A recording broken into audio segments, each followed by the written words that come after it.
At 24, Michael had become more than a master singer, dancer, songwriter. He was a super salesman of his own mystique. Michael's passion for world conquest was singular.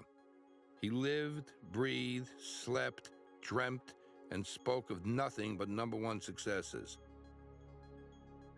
Thriller stayed #1 for months. In the long period of its unprecedented success, however, when it occasionally fell to second place for a week or two, Michael panicked. Hysterical, he'd berate me for failing to pump up the promotion. "I'm pumping, Michael," I'd say. "I promise you I'm pumping." And I was.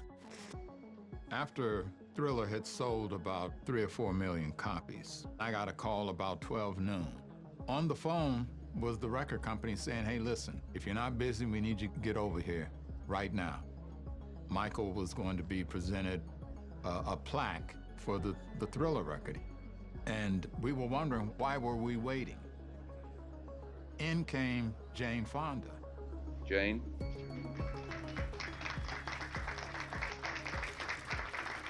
I love Michael and I admire him.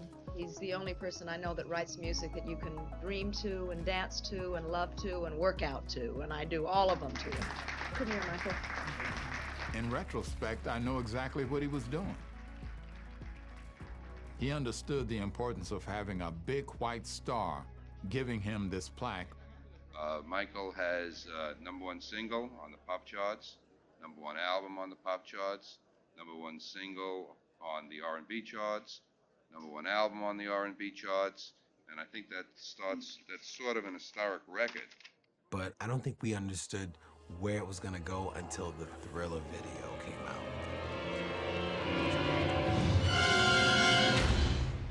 As far as the record company was concerned, the album cycle was done. They were thrilled with whatever it sold, and Michael said, no, we got more. Thriller, of all the songs on the album, seems like you can do much more video-wise, no, movie-wise, than any of the songs because of the story and all the visuals and monsters and stuff. And so I came up with an idea of thinking that I really want to change, metamorphosis into some other creature. And I saw American Werewolf in London. I really liked it. And I said, "Who's the director who did it?" And he said, John Landis. I said, "Great, that's who we got to get." So I said, "Get in touch with him." So I get this call, and he says Michael Jackson, and I really thought, little Michael Jackson of the Jackson 5? I mean, I thought he's a kid, you know? And he told me he had a song, Thriller, and he wanted me to make a video, and I said, why? His brother showed him on the bus the tape of American Werewolf, I think to scare him, but he loved American Werewolf in London. And he was obviously fascinated with Rick Baker's work.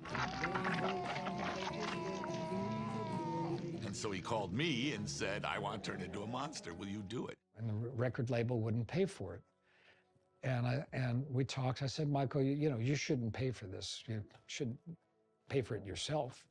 And he said, "Branca, figure it out." Nobody wanted him to do this. This was entirely his own thing. And everybody else, his people and the record company said, next album. Michael, hello, it's the most successful album of all time. So they thought Thriller was outrageous. Its budget was $1.2 million. That's at a time when the average music video budget was only $50,000. So I went back to the office, I thought about it, and I thought up this idea of a making of. Went to MTV and Showtime, and Michael was the biggest thing on the planet, and I said, "We'll give you a making of Michael's next video. We need $1.2 million." And they came back and they said yes. We're trying to bring back the motion picture shorts, which we will do with Thriller. A lot of the videos, I hate to use the word video because I like to think of it as a film, which it is. We're doing a short film. A lot of them are so terrible. And I wanted Thriller and Beat It to be a stimulant for people to make better videos or short films. I really did. Because, I mean, I love MTV watching it. I think it's great. But a lot of stuff I see I'm not so crazy about.